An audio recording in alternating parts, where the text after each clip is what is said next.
Saludos amigos, bienvenidos a otra entrega de su programa El Poder de Saber. Hoy nos encontramos en la provincia de Azua de Compostela.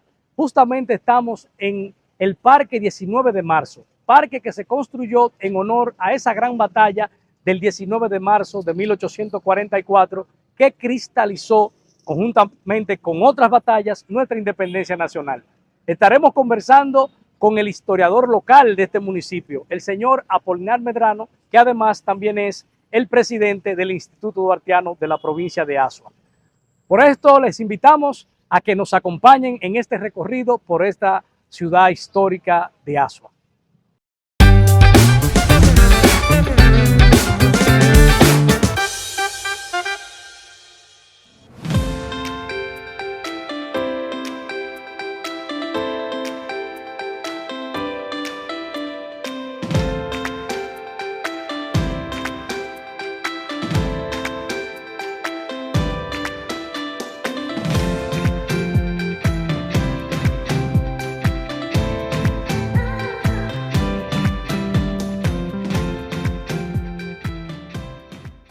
Efemérides del mes de marzo.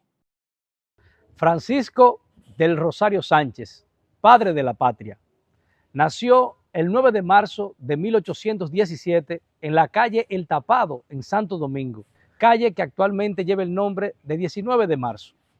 Su madre, Olaya del Rosario, su padre, Narciso Sánchez, quien fue uno de los actores principales de la conspiración de los Alcarrizos en contra de la ocupación haitiana en marzo de 1824. Sobrino de la heroína independentista María Trinidad Sánchez. Sánchez fue miembro del movimiento independentista La Trinitaria, movimiento ideado por Juan Pablo Duarte. Fruto al exilio de Duarte en 1843, Sánchez asume el liderazgo de La Trinitaria. Es quien preside todas las reuniones y quien amplió los contactos con los grupos sociales más importantes de la ciudad. El 27 de febrero de 1844, Francisco del Rosario Sánchez, junto a los trinitarios, fundaron la patria. Leyó el acta de independencia esa noche en la Puerta del Conde, donde quedó constituida la República Dominicana y se izó por primera vez nuestra enseña tricolor.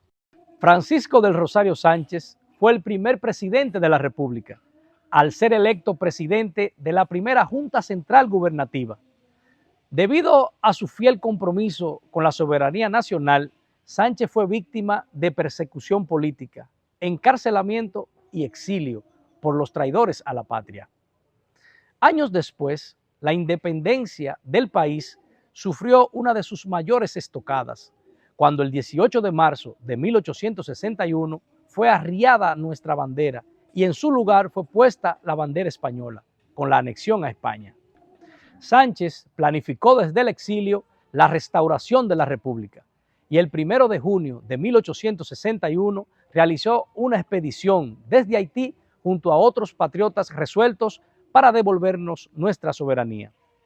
Sánchez fue traicionado y emboscado por las tropas de Pedro Santana y además juzgado y condenado a muerte. El 4 de julio de 1861, en la provincia de San Juan, Sánchez fue fusilado junto a los demás expedicionarios, ofrendándole así a la patria lo más valioso de un ser humano, su vida. Que viva Francisco del Rosario Sánchez, el 2 veces prócer de la patria.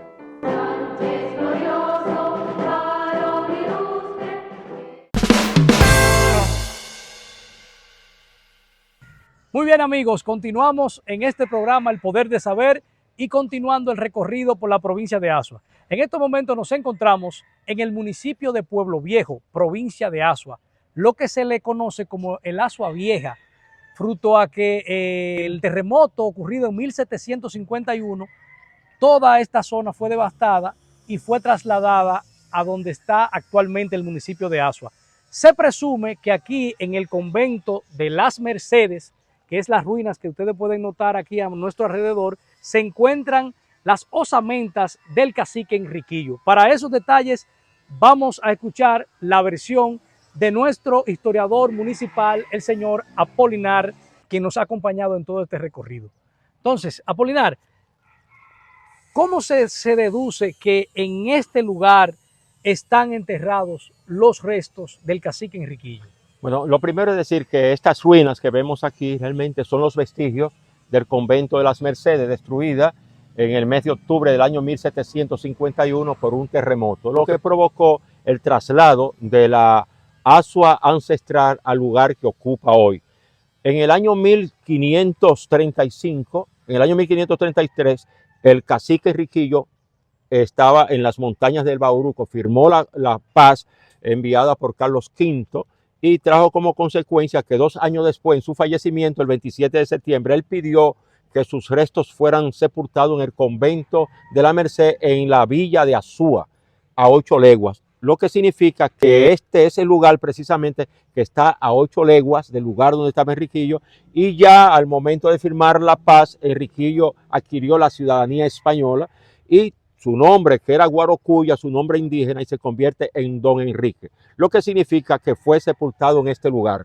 Recientemente, en un proyecto que está llevando a cabo la arqueóloga e historiadora Lidia Martínez de Mascarrulla, con el nombre Tras los restos del cacique Enriquillo, vinieron varios arqueólogos y aquí en este mismo lugar se pudieron observar varias osamentas. Sacaron algunas partículas de esas osamentas, fueron enviadas a Israel para practicarle una prueba de rigor científico de carbono 14 y se está esperando el resultado. Creemos nosotros que los restos que se encuentran en este lugar corresponden al cacique Enriquillo precisamente, porque él murió a 8 leguas, pidió al momento de fallecer ser trasladado y este era el lugar realmente de la asua ancestral, la villa de Azúa.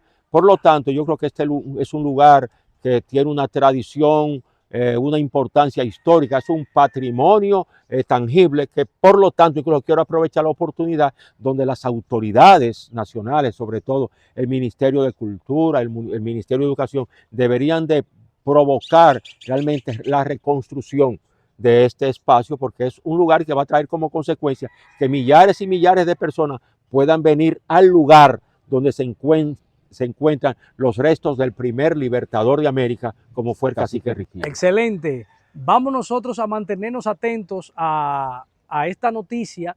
Te pedimos encarecidamente, Apolinar, que nos mantengas al tanto, porque de comprobarse lo que esa hipótesis de que aquí están las osamentas del cacique Enriquillo sería un acontecimiento de una trascendencia histórica, no solamente nacional, sino internacional. Así que a ustedes, manténganse en sintonía, que continuamos por la provincia de Azua con el programa El Poder de Saber.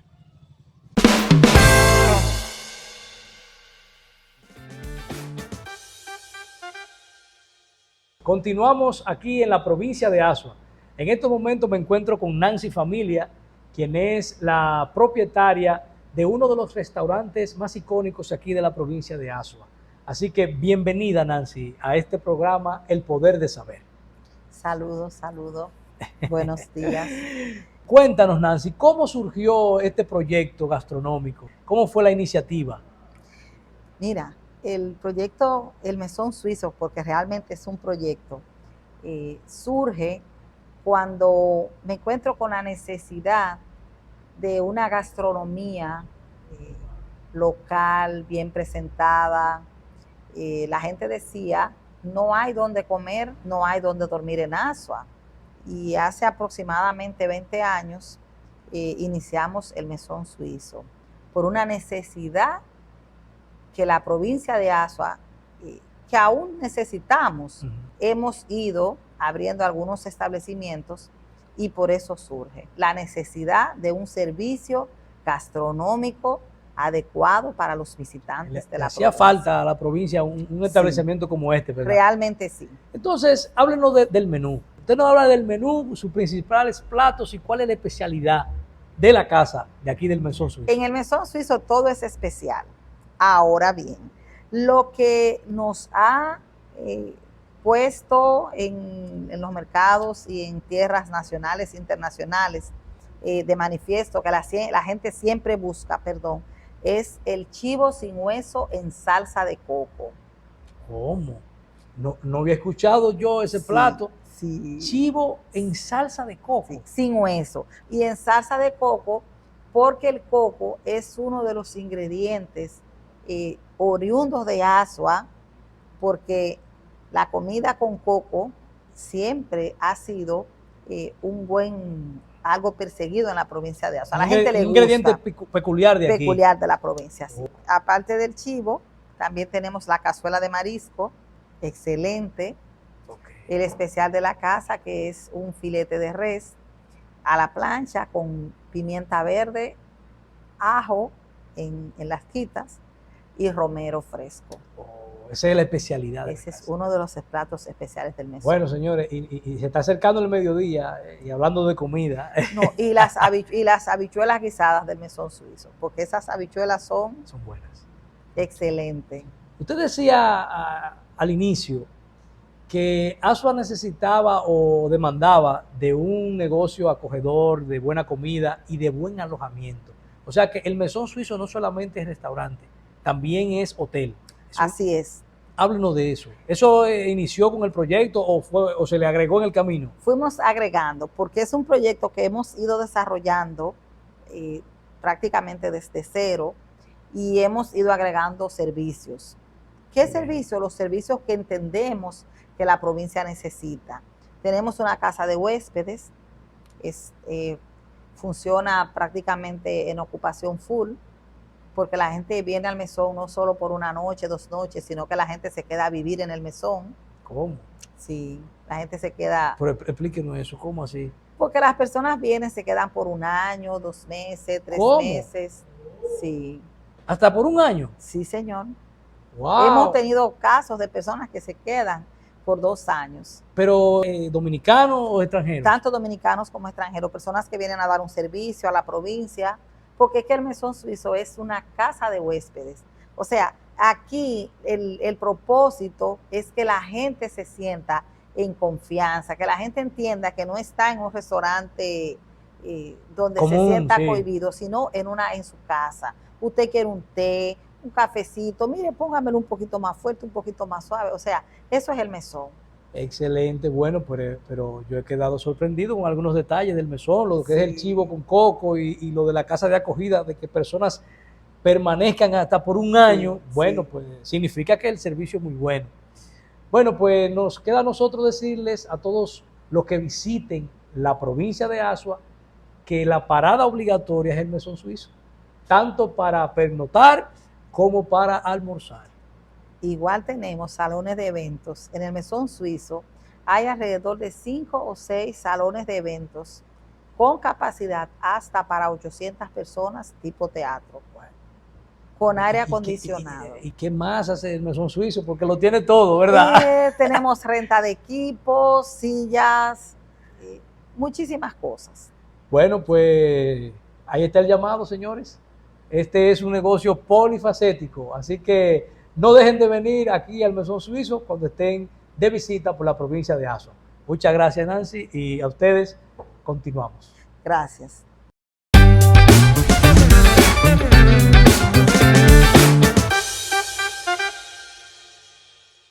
La ciencia, de la mano con la tecnología, ha logrado grandes avances en todos los campos del saber. Por si no lo sabías, la medicina avanzada utiliza bacterias magnetotácticas para atacar enfermedades como el cáncer.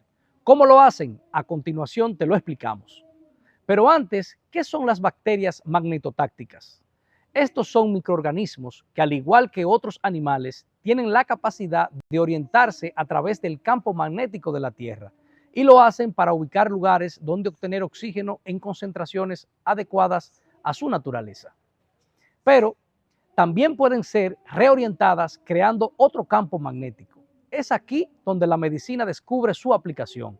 En el caso de un paciente con un tumor cancerígeno, los médicos suministran fármacos a estas bacterias y a su vez las administran al cuerpo humano y con la aplicación de un campo magnético a través de un imán las conducen hasta el tumor.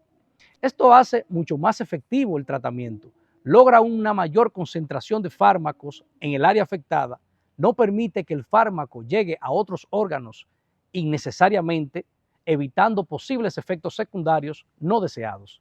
Y además, a diferencia de los nanorobots utilizados en procesos similares, las bacterias no requieren de baterías, ellas tienen sus propias reservas y en el camino también pueden ir alimentándose. Por otro lado, estas no son patógenas, es decir, que no pueden dividirse ni multiplicarse, lo que significa que luego que hacen su trabajo, mueren. Piensa y haz conciencia, el poder de saber. Continuamos aquí en el recorrido en este municipio de Azua. Justamente nos encontramos en las ruinas del convento de la Merced, convento que fue construido en el año 1752, justamente un año después del sismo de 1751, que dejó en ruinas el otro convento de las Mercedes. Como decíamos anteriormente, aquí en el municipio de Azua fue donde se trasladó luego de ese sismo. Para eso tenemos entonces a nuestro guía que tenemos en el día de hoy, el señor Apolinar, quien nos va a dar detalles de estas ruinas y de otros hallazgos que se descubrieron aquí alrededor de la misma. Bueno, buenas tardes. Estas ruinas, como ya hemos dicho, son las ruinas del convento de la Merced, construida en el año 1752 como resultado del traslado que se da de la Azua ancestral, Pueblo Viejo, por el terremoto ocurrido en el mes de octubre del año 1751. Los mercedarios, que era una orden religiosa española, establecieron aquí esta orden que fue desapareciendo alrededor del año 1831. Sin embargo, en el año 1992, cuando se realizaban en estas calles algunas excavaciones, se encontraron osamentas, varias osamentas, pero esas osamentas precisamente correspondían a las personas que fallecieron, que fueron matadas en la batalla del 19 de marzo de 1844, porque precisamente en este espacio se libraron los enfrentamientos bélicos más trascendentes de esa batalla. En este lugar precisamente se encontraba uno de los cañones que utilizaron las fuerzas dominicanas, dirigido por el teniente José del Carmen García, y aquí se enfrentó al general Tomás Héctor, que es un general aguerrido, y esta zona es mencionada en todos los libros de historia. Por lo tanto, nos encontramos en un lugar que no solamente es un patrimonio tangible por el hecho de haber sido construido en el año 1752, sino por el hecho de que tiene una trascendencia histórica extraordinaria. Nuestra invitación es que cuando vengan a Azua no dejen de visitar este lugar, el convento de la Merced, que se remonta a más de 200 años de historia y que nos recuerda un espacio extraordinario de la historia extraordinaria y singular de esta, su Azua eterna. Continuamos. Hemos visto que el municipio de Azua está lleno de historia. Qué bueno. A los que no han venido a visitar el municipio de Azua y estos monumentos donde ocurrieron estos hechos históricos de orden patriótico que cristalizaron la independencia dominicana, la invitación para que vengan. Continuamos con el poder de saber.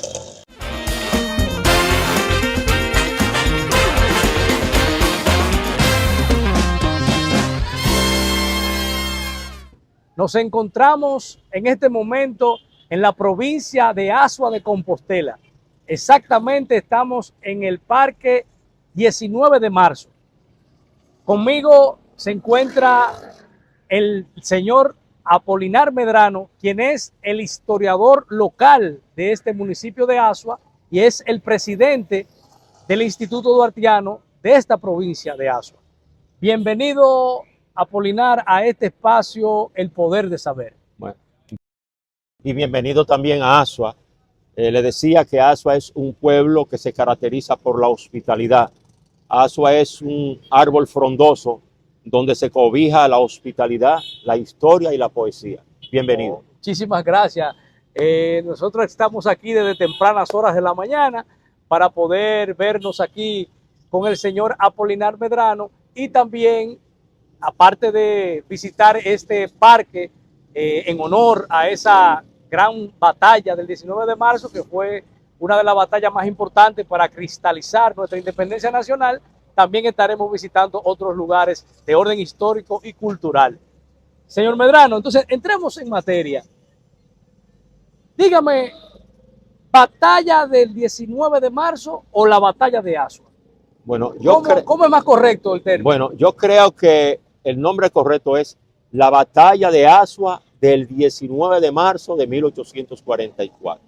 Lo primero es resaltar el pueblo donde se llevó a cabo esa gran efeméride histórica, y luego el nombre de la batalla. Entonces, Azua es el centro.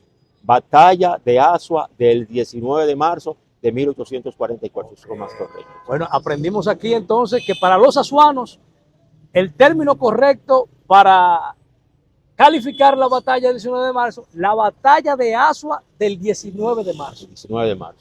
Muy bien. Entonces, don Apolinar, usted me decía que aquí donde estamos nosotros precisamente ahora, donde se construyó esta plaza o parque 19 de marzo, fueron donde se escenificaron los hechos de esa gran batalla en el 1844. Nosotros nos encontramos ahora no solamente donde está el monumento que honra a los héroes de esa gran epopeya histórica, sino en un lugar que jugó un papel importante y trascendente en ese acontecimiento del 19 de marzo de 1844. En este mismo lugar, en los lugares cercanos, se libraron las principales batallas ese día, y precisamente por eso en el año 1957, un gran pintor, Franz Pras Ventot, levantó este monumento que honra a los héroes, pero ya el parque existía como tal. Sin embargo, en esa oportunidad se levanta ese monumento en honor a esos grandes héroes. Excelente. ¿Y por qué nosotros aseguramos que aquí se libró? Porque las dos principales armas utilizadas por los soldados dominicanos fue precisamente, estamos cerca de uno de los cañones. Los dos cañones jugaron papeles estelares. Uno estaba dirigido por José del Carmen García, que era teniente, y otro estaba dirigido por Francisco Soñé, que fue un soldado francés que se quedó viviendo en Azua después de la Guerra de la Reconquista.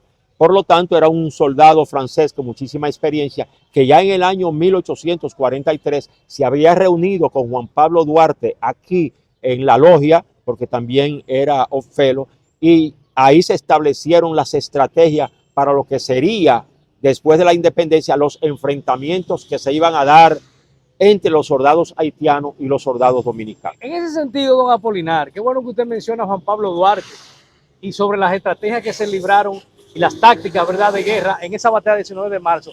Es cierto que entre Juan Pablo Duarte y Pedro Santana hubieron algunas disidencias con respecto a la estrategia de la guerra del 19 de marzo. Es cierto que Santana tenía como idea retroceder como una manera estratégica por el asunto de que el ejército haitiano, que era un ejército que tenía una mayor cantidad de soldados y era un ejército más experimentado. Estamos hablando de que Haití era un país que ya había tenido experiencia de guerra, un ejército que le ganó a Napoleón Bonaparte. ¿Qué hay de cierto de esas discusiones entre Santana y Juan Pablo Duarte?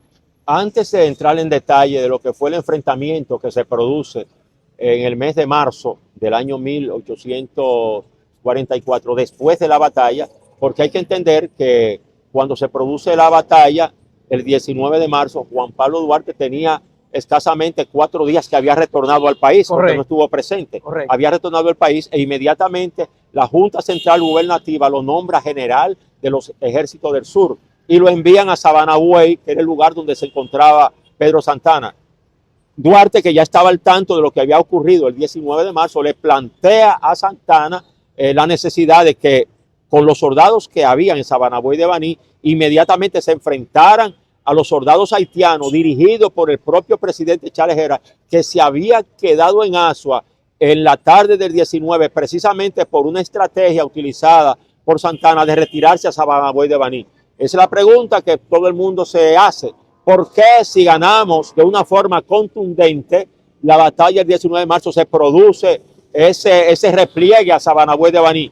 Hay muchos historiadores que dan sus opiniones. Nosotros creemos que todo formaba parte de un plan. El plan Levasseur, el plan de los afrancesados, ese plan que estaba capitaneado por Saint-Denis, que era el cónsul francés, ese plan que estaba encabezado por Buenaventura Báez, por el viejo Tomás Bobadilla Briones y por el mismo Pedro Santana, de en un momento determinado anexar esta parte, anexarla. O sea, eso nunca se apartó de los afrancesados. O sea, estamos hablando señor Apolinar Medrano, de que esa intención de Pedro Santana no era meramente una estrategia militar en defensa de la soberanía nacional, sino que tenía otro matiz entonces? Es que el matiz real era lo que siempre había sembrado en la mente de Santana Buenaventura Báez, que no solamente se convirtió en su mentor, sino en su líder y guía. O sea, el líder y guía de Pedro Santana fue el zorro de Tomás Bobadilla y Briones, que había nacido en el sur, había nacido en Azua. Entonces, ¿qué es bueno señalar? Con el triunfo arrollador de los soldados dominicanos, que aunque éramos en número inferiores a los haitianos cuando se libra la batalla, porque hay que entender que éramos solamente 2.500 soldados frente a un ejército en la primera parte de 10.000 soldados que dirigía su front. Ese número es el más cercano a la realidad. Bueno, la realidad, mira, como investigador histórico, yo no creo en ese número, pero no quiero entrar en contradicción con lo que dicen la mayoría, porque realmente desplazar 30.000 soldados de Haití a pie no era una tarea fácil. Sí. Con lo inhóspito de esos bosques, de esos lugares. Ahora, es el número que han señalado la mayoría de los historiadores y vamos a continuar ahí. Okay. Sin embargo, el hecho es de que había una superioridad. Una gran desventaja. Había una superioridad. Tanto en número como en preparación militar. Seguro. Incluso en su armamento, en el asunto armamentístico, porque el pueblo dominicano o los soldados dominicanos estaban pobremente armados. Éramos un ejército bisoño, sin experiencia. Correcto. Y hay que entender, como usted señalaba, que Haití, cuando proclama su independencia el 1 de enero del año 1804, hereda todas las armas francesas.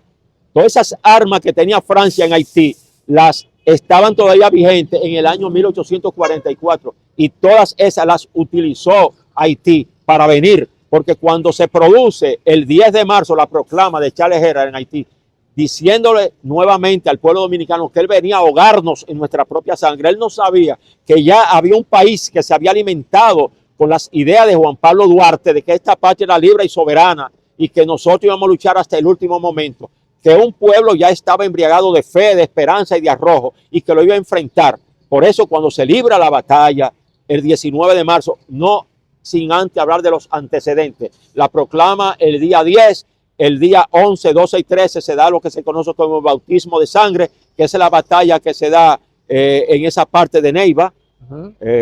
En esa parte de Neiva se da esa batalla donde participan soldados haitianos y dominicanos. Los soldados dominicanos que estaban, ahí estaba Nicolás Mañón y estaba Vicente Noble, que eran soldados que en una especie de estrategia retardatriz los había enviado Antonio Duvergé para impedir que llegara todo ese grueso de soldados haitianos.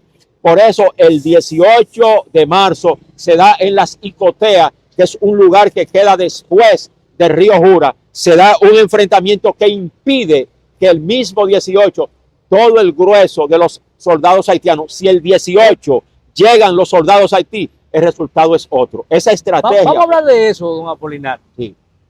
Según su óptica, la estrategia del ejército haitiano era tomar a Azua, o Azua solamente era un punto de encuentro entre el Franco que dirigía su front, que venía por Neiva, y el Franco que venía encabezado por el mismo presidente de Haití, Charles Herrera, que venía por San Juan. Era la estrategia, el punto de encuentro era Azua, o era tomar a Azua en armas, o era el punto de encuentro para dirigirse a Santo Domingo.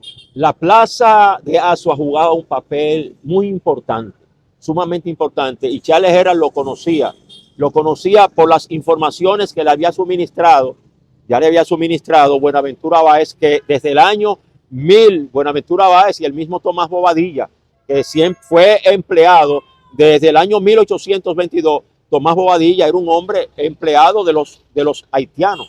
Por eso es que es un afrancesado por la influencia que ejerce sobre él el cónsul Saint-Denis. Entonces, ¿qué ocurre? Azua se convertía en una plaza importante. Por eso de los 30.000 soldados que salen, 20.000 tenían que converger en Azua. Correcto. 10.000 capitaneados por su front y 10.000 por el propio Charles Herrera. Entonces, cuando se reunieran en esta plaza, 20.000 soldados, el paso hacia Santo Domingo que es más cercano de Santiago a Santo Domingo que de Azua a Santo Domingo. De Azua a Santo Domingo es más cercano. Por eso la plaza jugaba un papel estratégico. Correcto. Para desde aquí, ese grueso de 20,000 soldados llegar a Santo Domingo. Y es precisamente ahí es que estriba la importancia y la trascendencia de la batalla del 19 de marzo, que impedimos que esos planes elaborados, no solamente por Charles Herald, sino por soldados valientísimos, como es el caso del general Tomás Héctor, que era uno de los soldados haitianos más experimentados, y fue precisamente el soldado que en una oportunidad señala un gran historiador haitiano. Porque es importante señalar esto. Hay 4 fuentes bibliográficas importantísimas para conocer lo que ocurrió aquí. Estas 4 fuentes son el informe que rinde Saint-Denis 6 días después de la batalla, la historia de José Gabriel García, padre de la historiografía dominicana, la historia de Tomás Madiut, Historia General de Haití, publicada en el año 1862, y la historia de un soldado haitiano que participó, Bernardo Bess. Esas 4 fuentes bibliográficas es lo mismo que los apuntes de Rosa Duarte para hablar de Duarte. No se puede hablar de Juan Pablo Duarte sin hablar de los apuntes de Rosa Duarte. No se puede hablar exactamente de lo que ocurrió ese día en la batalla sin citar esas 4 fuentes. Son imprescindibles para hablar. Entonces, cuando usted lee esas 4 fuentes, coinciden en señalar que cuando entran los soldados de Haití, lo hacen por 3 lugares.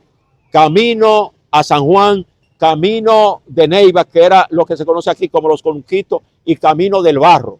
Entonces, esas 3 fuentes estaban dirigidos por 3 soldados haitianos valientes, pero al mismo tiempo las estrategias establecidas por Antonio Duval, que fue el verdadero estratega de esa batalla, colocó precisamente en esos 3 lugares a soldados valientes. Entonces, don Apolinar, qué bueno que usted menciona el asunto de la participación de Duvergé, porque hay muchas opiniones encontradas respecto a ese tema, pero miramos que los hechos son lo que realmente lo que hablan.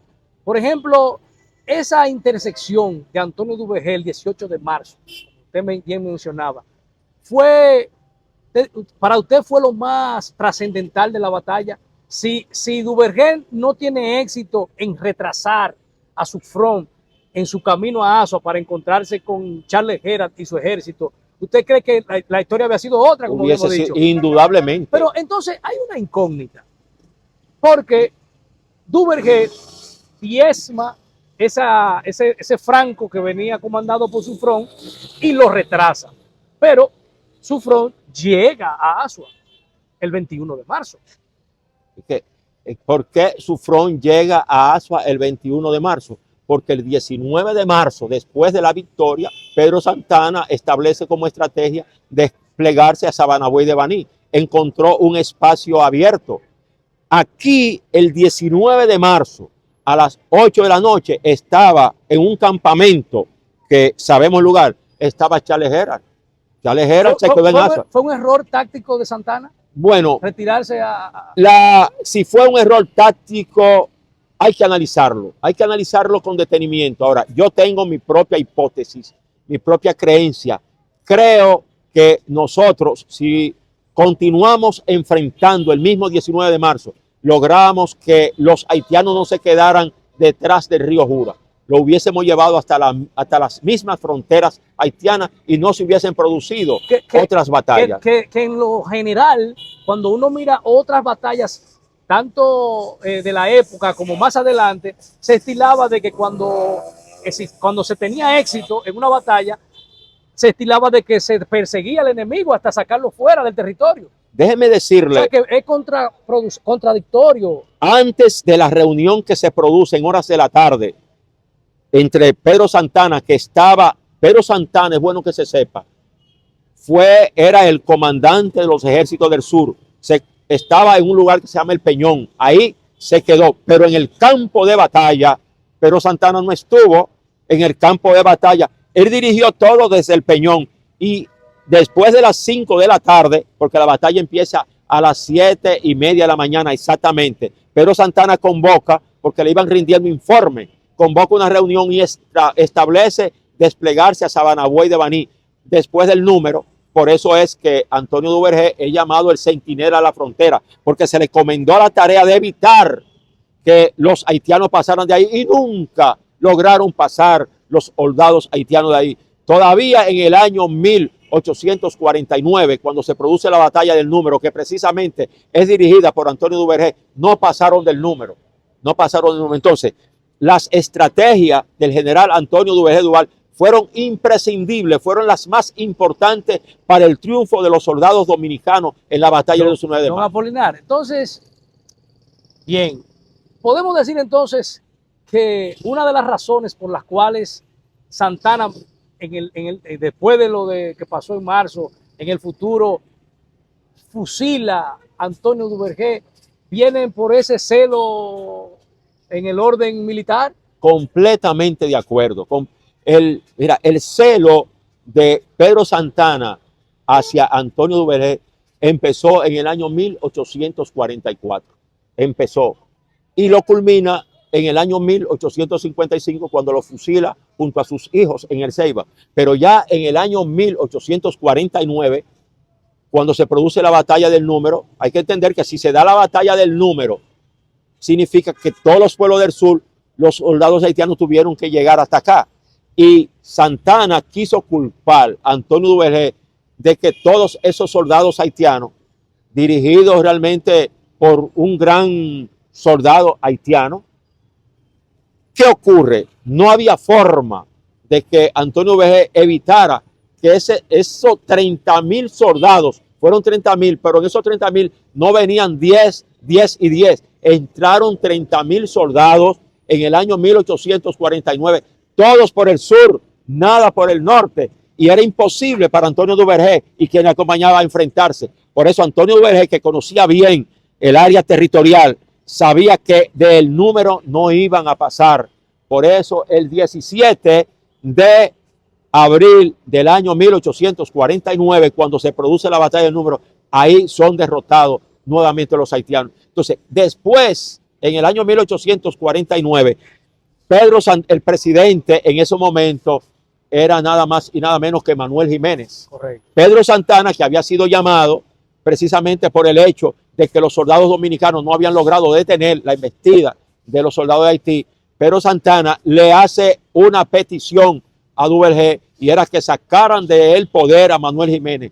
Y hay una frase de Antonio Duvergé, que él no iba a levantar su espada en contra de un presidente legítimamente escogido por el pueblo. Inmediatamente afloró la animadversión, el odio y el celo que ya se había originado en el pasado. En el pasado. Entonces, desde ese momento, Antonio Duvergé queda detenido. Entonces, queda detenido en 1849, el 18 de abril de 1800. Antonio Duvergé quedó detenido y por eso no vamos a encontrar a Antonio Duvergé participando en otra batalla, jamás. Don Apolinar, entonces, porque es como le digo, los hechos hablan. Yo recuerdo que en todos los episodios de personas cuando iban, eran condenadas al patíbulo, siempre como que se le permitía como un último deseo o una última petición. Viendo el caso de Santana y Duvergé, que no accedió al último deseo de Duvergé cuando iba a ser fusilado, cuando pidió que a él lo fusilaran primero antes que a su hijo, para él no ver a su hijo morir. O sea, que incluso hasta en ese momento como que se vislumbró, se visualizó que había una gran animadversión entre Santana, o mejor dicho, de Santana contra Antonio Duvergé. Si nosotros leemos a Joaquín Balaguer, que lo llevó a los dos al Panteón de la Patria, si leemos El Centinela de la Frontera, que es la obra que Balaguer escribe para resaltar los méritos de Antonio Duvergé, en esa misma obra Balaguer narra con lujo de detalle cómo ocurrió el fusilamiento de Antonio Duvergé y dice que hay esa petición de parte de Duvergé que permitan que a su hijo Alcide lo fusilen primero para no ver cómo muere su padre. Ok, fue lo contrario. Sí, fue lo contrario. Fue lo contrario. Fue lo contrario. Sí. Bueno, entonces, ¿qué acontece?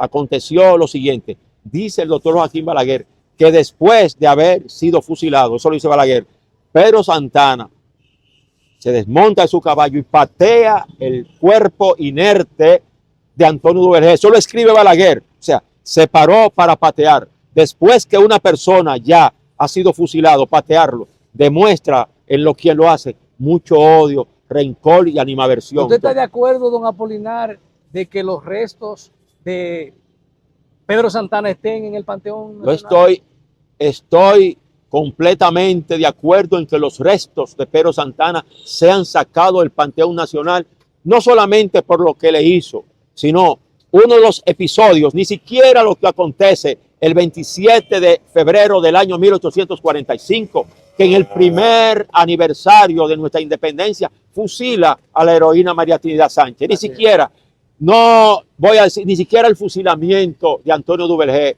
sino lo que acontece al que era padre de la patria. Ni siquiera el fusilamiento que el 4 de julio del año 1861 ordena contra Sánchez en el cercado, sino cuando el 18 de mayo del año 1861 bajan la bandera tricolor y en su lugar es colocada la bandera España. Una traición no directamente a una persona, sino a la patria. Eso realmente provoca que un hombre que haya realizado ese crimen contra la conciencia misma de la patria no puede estar en el Panteón Nacional.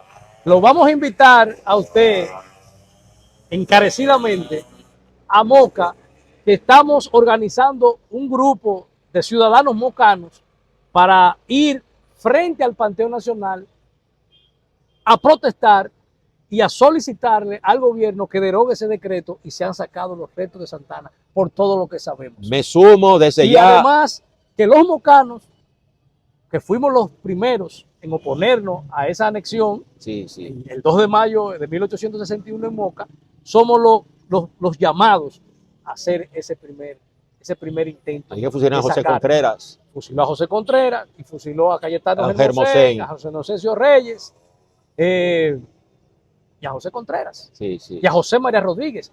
Pero también mataron a José Rodríguez, que de eso vamos a hablar en otra ocasión. Finalmente, don Apolinar Medrano. Asumiendo la invitación, aceptándola, porque para mí sería más que un honor acompañar a los hijos de uno de los pueblos que para mí ha jugado los papeles más estelares en la defensa de la patria, como es el pueblo de Moca. Mi respeto y mi admiración para el pueblo de Moca y todos los mocanos. Nosotros nos sentimos orgullosos de haber nacido en Moca. Muchas gracias. Don Apolinar, finalmente, ¿qué actividades aquí se desarrollan en el municipio de Azua para celebrar la batalla del 19 de marzo? Recordarle a los que nos están mirando de que estamos conversando con el señor Apolinar Medrano, quien es el historiador local de este municipio de Azua y presidente del Instituto Duartiano de la provincia de Azua. ¿Cuáles actividades desarrollan ustedes aquí para celebrar esa gran batalla del 19 de marzo? Lo primero quiero hacerle un poco de historia. La batalla del 19 de marzo se está celebrando desde el año 1853, ordenada por Buenaventura Báez. Desde el año 1853 se viene celebrando la batalla del 19 de marzo en Azua. O sea, han transcurrido ya muchísimos años porque Buenaventura Báez era azuano. Ahora, en el marco de estos festejos, la gobernación, en coordinación con diferentes instituciones, los ayuntamientos, porque es un acontecimiento histórico, no del municipio, sino de la provincia, se suman todos los ayuntamientos, todos los alcaldes, las instituciones, se elabora un programa. Siempre viene el presidente de la República, se da un desfile militar aquí mismo, en este mismo lugar donde nos encontramos, se da el estamiento de la bandera, siempre participa el director de historia del Ministerio de las Fuerzas Armadas, de aquí se lleva a cabo un Te Deum con la presencia del presidente, el presidente se da un desfile militar y realmente hay una efervescencia histórica extraordinaria para conmemorar un nuevo aniversario de un acontecimiento que para los azuanos es el más trascendente, porque si no se da la victoria del 19 de marzo, la historia del país fuera definitivamente eso es así. Otra. Yo estoy de acuerdo. Sí. Bueno, darle las gracias al señor Medrano por permitirnos esta entrevista. A ustedes que nos están viendo a través de este espacio, decirle que hasta aquí llegamos por el día de hoy, así que sigan en sintonía con los demás contenidos de esta plataforma. Muchísimas gracias.